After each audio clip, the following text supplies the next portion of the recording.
Basic electricity and network theorems. Basic electricity आणि network theorems. तर आज आपण इलेक्ट्रोमॅग्नेटिझम म्हणजे काय शिकणार आहोत. तर scientist Oersted, Faraday and Lenz discovered relation between electricity and magnetism. Relation between electricity and magnetism. Electricity and magnetic field. तर इलेक्ट्रिसिटीमुळे मॅग्नेटिक फील्ड तयार होतं, तसंच मॅग्नेटिक फील्डमुळे सुद्धा करंट हा फ्लो होतो. तर असं कसं काय हे तर आपण प्रॅक्टिकली इथे समजून घेणार आहोत. आपण एक प्रॅक्टिकल करणार आहोत.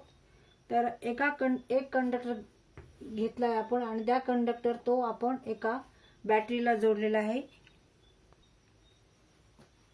समजा हा कंडक्टर आहे आणि हा आपण एका बॅटरीला जोडलेला आहे. बॅटरी आहे व्ही व्होल्टेजची आणि ह्या कंडक्टरच्या मध्ये आपण असा एक कार्डबोर्ड असा लावलेला आहे आणि ह्याच्या भोवती आपण लोखंडाचा कीस टाकलाय. तर जेव्हा करंट हा फ्लो होतो कंडक्टर मधून, तेव्हा इथे जो आपण लोखंडाचा कीस आहे तो कसा होतो, असा सर्क्युलर ऑर्बिट मध्ये तो येतो.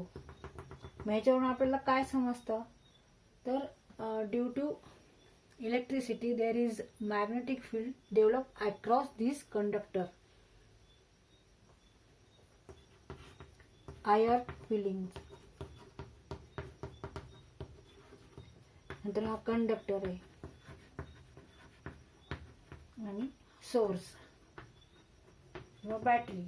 ही डीसी बॅटरी जोडली आपण आणि त्यामुळे काय होणार आहे, करंट हा कंडक्टर मधून फ्लो होणार आहे. आणि ह्या कार्डबोर्डवर काय ठेवलं आहे, लोखंडाचा केस म्हणजे आयर्न फिलिंग्स ठेवले. आणि जेव्हा करंट फ्लो होतो त्यावेळेस इथे जो कीस आहे तो ह्या कंडक्टरच्या भोवती असे कॉन्सेंट्रिक रिंग्स तयार करतो. तर यावरून आपल्याला काय समजतं, ह्यावरून आपल्याला असं कन्क्ल्युजन काढता येतं की magnetic field develop in circular orbits around the conductor. तर इथं आपण 3 कन्क्ल्युजन काढू शकतो. पहिलं कन्क्ल्युजन काय, magnetic field develop in a circular orbit around the conductor.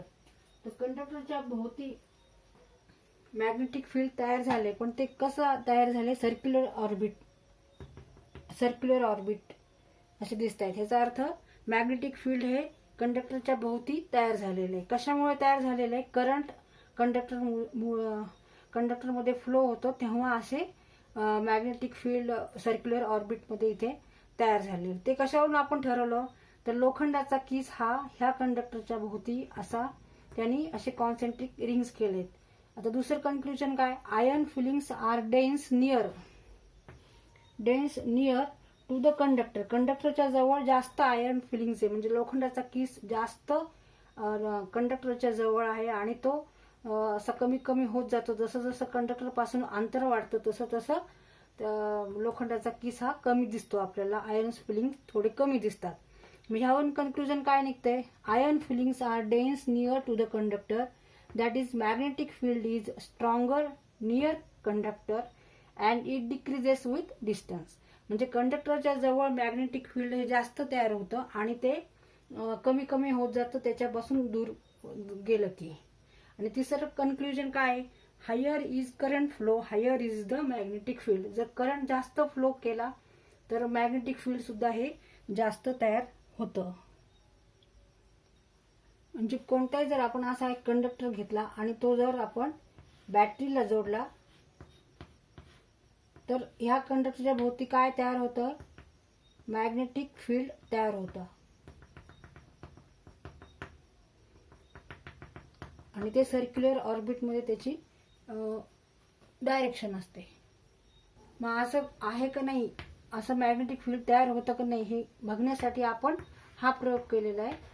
इथे आपण कंडक्टर दाखवला, ह्या कार्डबोर्डवर लोखंडाचा कीस आहे म्हणजे आयर्न फिलिंग्स आहे आणि जेव्हा करंट फ्लो होतो तेव्हा आयर्न फिलिंग्स म्हणजे लोखंडाचा कीस हा सर्क्युलर ऑर्बिटमध्ये असा येतो आणि तो कंडक्टर जवळ जास्त असतो आणि जसं जसं कंडक्टर पासून दूर जाऊ तसं आयर्न फिलिंग्स सुद्धा कमी होतात. त्यावरून आपल्याला समजतं की मॅग्नेटिक फील्ड हे कंडक्टर पाशी जास्त तयार होतं आणि जसं कंडक्टर पासून अंतर वाढत जाईल तसं मॅग्नेटिक फील्ड हे कमी कमी होत जातं. आणि दुसरं अजून काय, जेवढा जास्त करंट फ्लो होईल तेवढं मॅग्नेटिक फील्ड हे तयार होईल. आणि एक कन्क्लुजन पहिला कोणता होता की मॅग्नेटिक फील्ड हे सर्क्युलर ऑर्बिटमध्ये तयार होतं जेव्हा कंडक्टरमधून करंट फ्लो होतो.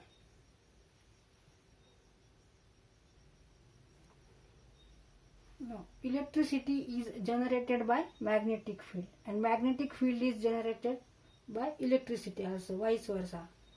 म्हणजे इलेक्ट्रिसिटीमुळे मॅग्नेटिक फील्ड तयार होतं किंवा मॅग्नेटिक फील्डमुळे सुद्धा इलेक्ट्रिसिटी तयार होते. Electricity is generated by magnetic field. Magnetic field in motion forces electrons to move resulting in currents.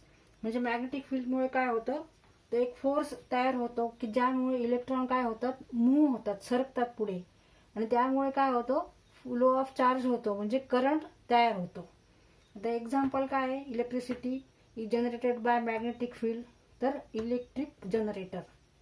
आता रिव्हर्स इफेक्टमध्ये काय, तर मॅग्नेटिक फील्ड डेव्हलप होतं करंटमुळे. Wien current flows through coil मधून जर आपण करंट फ्लो केला तर magnetic field developed across it, that is magnetism is generated bye electricity.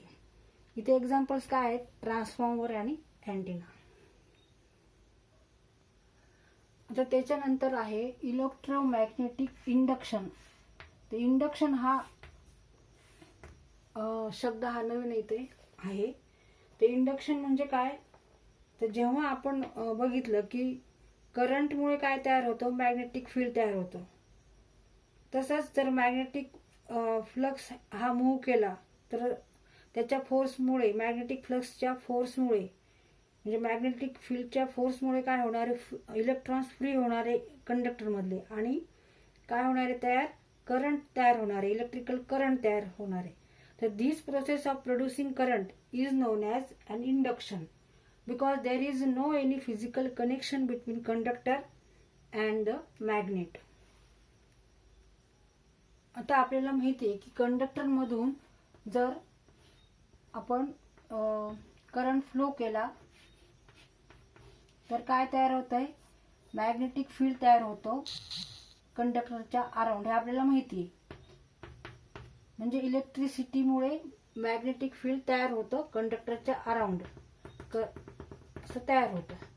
तसंच मॅग्नेटिक फील्डमुळे सुद्धा इलेक्ट्रिसिटी ही तयार होते. म्हणजे मॅग्नेटिक फील्डमुळे करंट हा तयार होतो. तर इथे मॅग्नेटिक फोर्स ऑफ लाईन्स, त्याला काय म्हणतात, मॅग्नेटिक फ्लक्स फाय असं म्हणतात.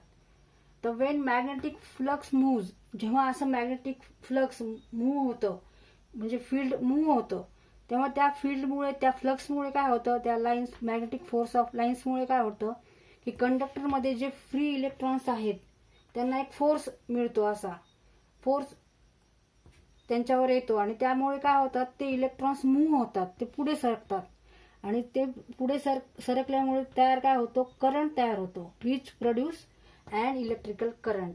Wien magnetic flux moves it forces free electrons in conductor to move, which produce an electrical current, and this process of producing electrical current is known as induction.